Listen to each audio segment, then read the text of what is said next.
ان الدین عند اللہ الاسلام۔ بسم اللہ الرحمن الرحیم۔ صرف 5 منٹ کا مدرسہ قرآن و حدیث کی روشنی میں۔ 17 شعبان المعظم۔ نمبر 1، اسلامی تاریخ۔ حضرت سمیہ رضی اللہ عنہا اسلام میں سب سے پہلے شہید ہونے والی خاتون حضرت سمیہ رضی اللہ عنہا ہیں، جو حضرت عمار رضی اللہ عنہ کی والدہ اور حضرت یاسر رضی اللہ عنہ کی بیوی ہیں۔ یہ خاندان وہ ہے جس نے شروع ہی میں اسلام قبول کر لیا تھا۔ بنو مخزوم کے لوگوں نے غصے میں آ کر پورے خاندان یاسر پر ظلم کرنا شروع کر دیا، یہاں تک کہ حضرت یاسر کا انتقال ہو گیا۔ سمیہ رضی اللہ عنہا حضرت ابو حذیفہ رضی اللہ عنہ کی باندی تھی، ان لوگوں نے آزاد کر کے حضرت یاسر سے نکاح کر دیا تھا۔ حضرت سمیہ کو ان کے شوہر یاسر اور بیٹے عمار کے ساتھ سزا دی جاتی اور کفار سزا دینے میں کوئی کسر نہیں رکھتے تھے۔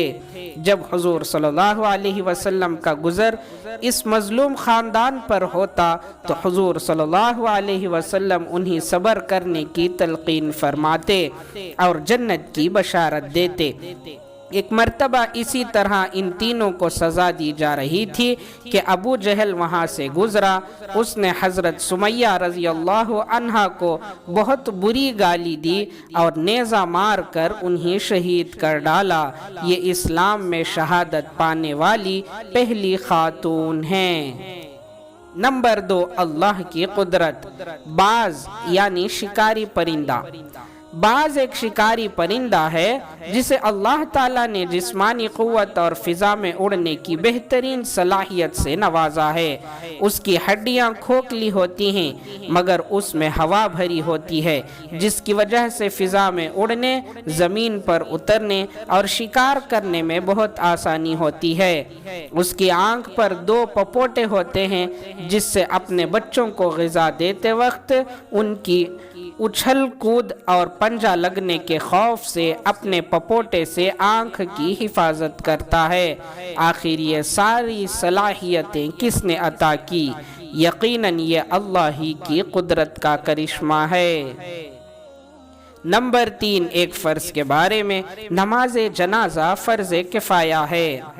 رسول اللہ صلی اللہ علیہ وسلم نے 7 چیزوں کا حکم دیا، جس میں سے ایک جنازے میں شریک ہونا بھی ہے۔ بخاری۔ فائدہ: نماز جنازہ فرض کفایہ ہے۔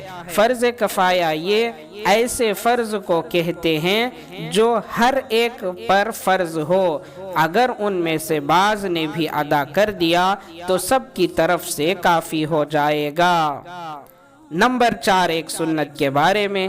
دسترخوان بچھا کر کھانا۔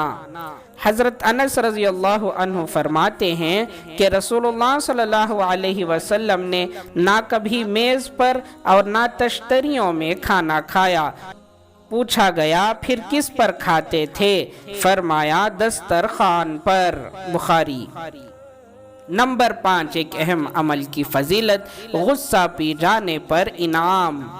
رسول اللہ صلی اللہ علیہ وسلم نے فرمایا جو شخص غصہ اس وقت پی جائے جب کہ وہ اپنا غصہ نکالنے کی طاقت رکھتا ہو تو اللہ تعالیٰ قیامت کے دن تمام لوگوں کے سامنے اسے بلائیں گے اور اسے اس بات کا اختیار دیں گے کہ جس حور کو چاہے اختیار کر لے۔ ابو داؤد۔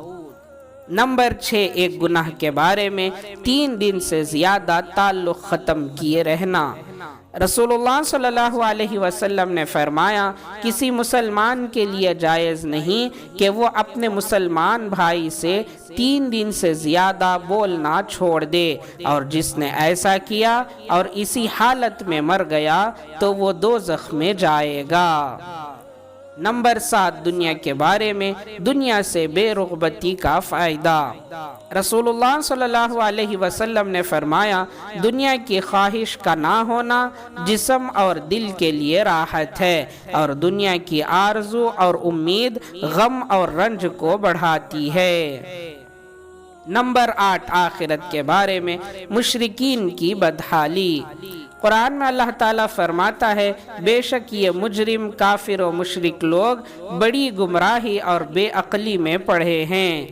جس دن یہ لوگ اپنے چہروں کے بل آگ میں گھسیٹے جائیں گے اور کہا جائے گا کہ دوزخ کی آگ کے لپٹنے کا مزہ چکھو، بے شک ہم نے ہر ایک چیز مقررہ انداز کے مطابق پیدا کی ہے اور ہمارا حکم تو بس پلک جھپکنے کے وقت میں جاری ہو جاتا ہے۔ سورہ قمر آیت نمبر 47 تا 50۔ نمبر 9، طب نبوی سے علاج، ٹھنڈے پانی سے بخار کا علاج۔ رسول اللہ صلی اللہ علیہ وسلم نے فرمایا تم میں سے کسی کو جب بخار آئے تو سحری کے وقت ٹھنڈا پانی اس کے بدن پر 3 رات تک چھڑکا جائے۔ آج جدید ترقی علاج کے مطابق ڈاکٹر حضرات بھی بخار کے مریض کے سر پر ٹھنڈے پانی کی پٹی رکھنے کا مشورہ دیتے ہیں۔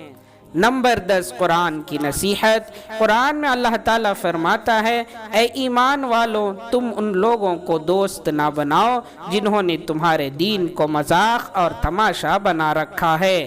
یہ وہ لوگ ہیں جنہیں تم سے پہلے کتاب دی جا چکی ہے، اور دوسرے کافروں کو بھی دوست مت بناؤ اور اللہ سے ڈرتے رہو اگر تم مومن ہو۔ سورہ مائدہ آیت نمبر 57۔ نمبر 11، دین کی بات پھیلانا۔ آپ نے جو باتیں سنی ہیں ان تمام باتوں کو دوسروں تک پھیلانے کی کوشش کریں تاکہ ساری امت عمل کرنے والی بن جائے۔ اللہ ہم تمام کو ان باتوں پر عمل کرنے کی توفیق عطا فرمائے۔